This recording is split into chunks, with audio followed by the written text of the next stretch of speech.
What's up, everybody? My name is David, and welcome back to Killer 7 Explained.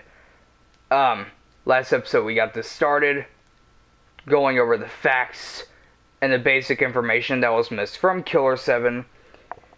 So, we left off with the U.S. Opposition Party.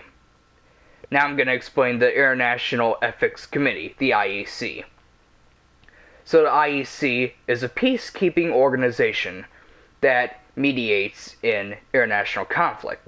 The IEC intended to make the United States attack Japan. It sent Jean de Paul to Restaurant Fukushima with orders to eliminate Kasugi to destroy Japan's Liberal Party. So that means if Fukushima was allowed to live, Japan's isolation would be maintained. The rationale behind sending Jean de Paul to the Kaku building was similar, to break off the negotiation by killing members of Japan's Liberal Party who wanted to extend the security treaty. However, de Paul encountered Master Smith before he reached the meeting room. De Paul's mission failed. His life was wasted since the IEC's desires were fulfilled without the need for their intervention. So now we know the reason of why Mass confronted Jean de Paul, but which we find out that that wasn't the reason before, since when we encountered Jean de Paul, he was just playing the chef in the restaurant, and Mass just went in there to kill the chef's smile that was there. So, the next objective for the IEC is to colonize Japan with Russian and Asian populations. They already occupied Hokkaido and Kyushu now. They are arguing over concession of Honshu with the United States. In Singapore, the negotiations regarding the division of Japan continue. Now for the Yakumo cabinet policy. Now apparently we didn't really know much about the Yakumo or the Yakumo cabinet policy. What we did learn is that the Yakumo was some kind of treaty, a contract. So, the Yakumo cabinet policy was created in 1953. It was the work of the group known as the Union 7, who were young members of the Liberal Party. The Yakumo cabinet policy, or just called the Yakumo, addressed such subjects as the ideal nation, which is mentioned, foreign policy, and other matters of nationalism and diplomacy. The policy was given to the Liberal Party's chief secretary, after which it disappeared. The Union 7 was forced to disband, owing to internal conflict within the Liberal Party. Julia Kasugi was hired by the Liberal Party and sent to the U.S. to retrieve the Yakumo. She was hired by a secretary, so Toru Fukushima, who she later killed. However, the Yakumo had been taken by Jean de Paul, who we already learned is a spy from the IEC, who had taken work in Fukushima's restaurant as an apprentice to the head chef. The whereabouts of the Yakumo were unknown after that. However, it was rumored that a young mail clerk in a small Texan town named, wait for it, Andre Almeida, had found part of the Yakumo somehow. Almeida established a company called First Life. As his company grew, he employed most of the town's residents. First Life developed the town and became much more than a simple business. Later, as we learn in Cloudman, the town turns out to be an entire fake, at least part of it, and the First Life building does not exist, which he clearly explains in a cutscene. Now for the Asian Security Protocol. One of the primary causes of international conflict is the limited number of energy resources, in conjunction with different economic systems and environmental concerns. In 1975, in Hakone, Japan, an international conference met to find solutions to energy security problems, specifically as they related to Asian countries. The Hakone Protocol mentioned 3 different possible routes. Number 1, the pipe plan. This plan was advantageous to oil-producing countries in the Middle East. Number 2, the Civic Plan. This plan was advantageous for China and its allied countries, all of whom had a high dependency on coal. And number 3, the Massive Plan. This plan was advantageous for the US and Europe, who desired oil concessions from the Middle East. One of these 3 plans was adopted by the countries who attended and voted during the International Conference. However, there was no formal announcement regarding which of the 3 plans was selected. Now the explanation of the fireworks. In 2003, the UN Army intervened on international conflicts and brought true peace to the entire world for people of all races. The UN declared world peace. The UN party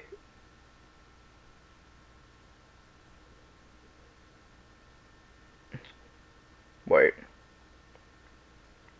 Trying to remember this shit. Oh, there we go. That's what I was remembering. Global disarmament commenced. All members of the UN signed a formal agreement, dedicating their countries to a total abolition of weapons of mass destruction. The agreement stipulated that the disposal of the weapons of mass destruction must occur within plain view of the UN. Of the entire world's population. This meant that undersea or underground detonations were not allowed. That's why they launched the fireworks in the sky, obviously. The UN decided that the missiles should be launched outside the Earth's atmosphere, then intercepted by other missiles, thereby exploding all missiles at once. So technically, the missiles that were launched by the US and the missiles that were launched by someone else weren't to counteract the missiles of a threat. It was just to launch fireworks for, These explosions lit up the night sky, as we see in one of the first cutscenes. Because of their resemblance, these explosions were called fireworks. They were the most anticipated event in the history of the world. The International Photographic Mapping Office transmitted photographs of these explosions all over the world, so that anyone who missed the explosions could see proof. In April 2005, the fireworks took place in the sky above Ibiza Island. The sky over Japan was chosen also as a point of detonation. Also, this is how history records the events. However, in reality, the peace for people of all races was imposed by the UN Army, and the World Peace Declaration was superficial. Supposedly, racial tensions increased under pressure from the UN. Now for the International Mass-Scale Transportation System, the reason why they built the bridges spanning the oceans and whatever. The UN feared that it can no longer control the international market, owing to the hastened development of means of distribution of materials. Therefore, it enacted greater restrictions on the air transportation industry. Additionally, research institutes report that an unknown virus was transported via airplanes. This virus had the potential to spark a global epidemic. A decline in the use of airlines was inevitable. In order to replace air transportation, a network of intercontinental expressways was planned for construction. After the construction of the intercontinental expressways, a next-generation distribution system was slated for construction, using the intercontinental expressways as their foundation. For its successful operation, a newly discovered power source would be used to move a gigantic metal plate across the seafloor. The plate would have a base area of several kilometers. This next-generation distribution system was called the Intercontinental Mass-Scale Transportation System. Construction of the new transportation system began in 2003. By 2005, 40% of the project had been completed. As of the events of Killer 7, construction continues. Many politicians became rich from under-the-table concessions granted to private corporations who supplied materials for the large-scale construction. As of 2005, the project had concluded its experimental phase. It was proven workable. However, nations still struggle between each other over concessions promised at the beginning of the project regarding the maintenance of the infrastructure. Now for the network. In 1996, the Air National Photographic Mapping Office was created as an organ of the UN. Initially,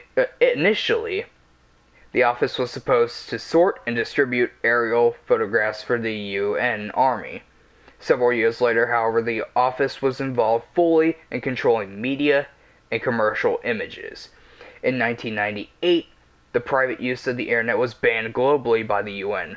Under the influence of such organizations as Security Council, Economic and Social Council, and Human Rights Committee, regulation on the uses of the internet was reinforced. The restrictions were established to help protect national secrets, as well as individual information, and to protect against cyber terrorism in the global market. As a result, analog devices replaced digital devices to support the networks and other media. However, even after 1998, a computer network still operates that supports hackers and devoted online gamers. Love Wilcox rose to celebrity status among the members of this underground subculture. So that woman that Garcia meets after the showdown between the Handsome Men and the Killer 7 in Broadway, that woman